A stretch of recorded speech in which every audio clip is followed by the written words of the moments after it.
একদিকে পাক জঙ্গি সন্দেহে ধৃত রানা রৌফ, তাকে জিজ্ঞাসাবাদ করছে এনআইএ আধিকারিকরা। আর অন্যদিকে এর আগে আপনারা জানেন পাক চর সন্দেহে হামিম মণ্ডল, যাকে বর্ধমানের রেনেসা থেকে গ্রেপ্তার করা হয়েছিল, এবং তার বান্ধবী অর্পিতা সরকার এবং আরও এক ব্যক্তি আদিত্য, এই তিনজনেরই জেল হেফাজতের নির্দেশ দিয়েছে আদালত। হামিম এবং অর্পিতাকে জেরা করে হাওড়া থেকে গ্রেপ্তার করা হয় আদিত্যকে। হানি ট্র্যাপে ফেলে মন্ত্রীর ছেলেকে অপহরণের ছক কষেছিল এই আদিত্য। পাক জঙ্গিদের হামিমদের হিট লিস্টে ছিলেন মুখ্যমন্ত্রী শুভেন্দু অধিকারীও। ভিভিআইপিদের গতিবিধি ট্র্যাক করত এই হামিম মণ্ডল। বর্ধমান থেকে হামিমকে গ্রেপ্তারের পর দাবি বেঙ্গল এসটিএফের। আর এই অর্পিতা সরকারের সূত্র ধরেই প্রথমে গ্রেপ্তার করা হয় হামিম মণ্ডলকে, এবং তারপরে হাওড়ার বেলেলিয়াস রোড থেকে গ্রেপ্তার করা হয় আদিত্যকে। পাক জঙ্গি সন্দেহে ধৃত রানা রৌফকে জিজ্ঞাসাবাদ করছেন এনআইএর আধিকারিকরা। একাধিক প্রশ্নের উত্তর তার কাছ থেকে জিজ্ঞাসাবাদের মাধ্যমে জানতে চাইবেন তদন্তকারী আধিকারিকরা। এর আগে আপনারা জানেন হাবড়া থেকে এই রানা রৌফকে গ্রেপ্তার করা হয়েছিল। আমাদের প্রতিনিধি আবিদ দত্ত এই মুহূর্তে টেলিফোনে আমাদের সঙ্গে রয়েছেন। রাবিদ, জিজ্ঞাসাবাদ চলছে, এনআইএর আধিকারিকরা জিজ্ঞাসাবাদ করছেন, এখনো পর্যন্ত কি খবর?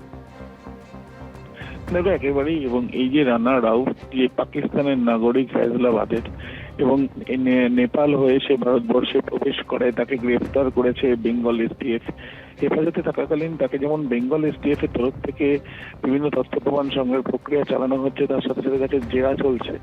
অন্যদিকে এসটিএফ এর আধিকারিকদের সাথে কথা বলে যেটা জানা যাচ্ছে যে এনআইএর আধিকারিকরাও তারাও কিন্তু জিজ্ঞাসাবাদ করছেন। এবং এই যে জিজ্ঞাসাবাদ প্রক্রিয়া চালানো হচ্ছে তার মূলত দুটো কারণ। তার কারণ পাকিস্তানের এই যে নাগরিক, সে তার আধার কার্ড, ভোটার কার্ডের নাম পরিবর্তন করে কলকাতা থেকে সেগুলো বানিয়ে এবং নেপাল থেকে কলকাতায় এসে সে বসবাসও করছিল, এবং তার সাথে সাথে তার বাংলাদেশে চলে যাওয়ার একটা পরিকল্পনা ছিল। বাংলাদেশ হয়ে সে কি পাকিস্তানে ব্যাক করত, এই বিষয়গুলো জানার জন্যই এনআইএর তরফ থেকে এই জিজ্ঞাসাবাদ।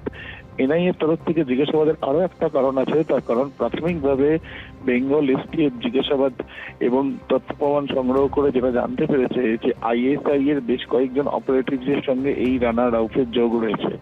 আইএসআই এর এই অপারেটিভসের সঙ্গে রানা রাউফের যোগের পেছনে কারণ কি এবং কোনো অ্যাসাইনমেন্টে সে রয়েছে কিনা সেই বিষয়গুলো জানা জরুরি। তার কারণ এনআইএ এর কাছে যে বিভিন্ন ধরনের ইনপুটস গুলো রয়েছে সেগুলোর সঙ্গে তারা ভেরিফাই করে দেখতে চাইছেন যে পড়শি দেশ অর্থাৎ পাকিস্তানের আইএসআই এর তরফ থেকে কি ধরনের চক্রান্ত ভারতের বিরুদ্ধে করার চেষ্টা চলছে, এবং সেই জন্যই এনআইএ এর তরফ থেকে এই জিজ্ঞাসাবাদ করা হচ্ছে। এবং তারা এই যে জিজ্ঞাসাবাদ করার পর একটি রিপোর্ট তাদের ডিপার্টমেন্টাল হেডকোয়ার্টারে সেখানে পাঠাবেন।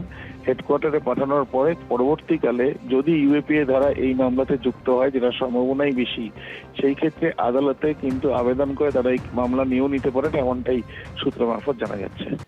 ধন্যবাদ আবিদ। এবিপি আনন্দ, এগিয়ে থাকে, এগিয়ে রাখে।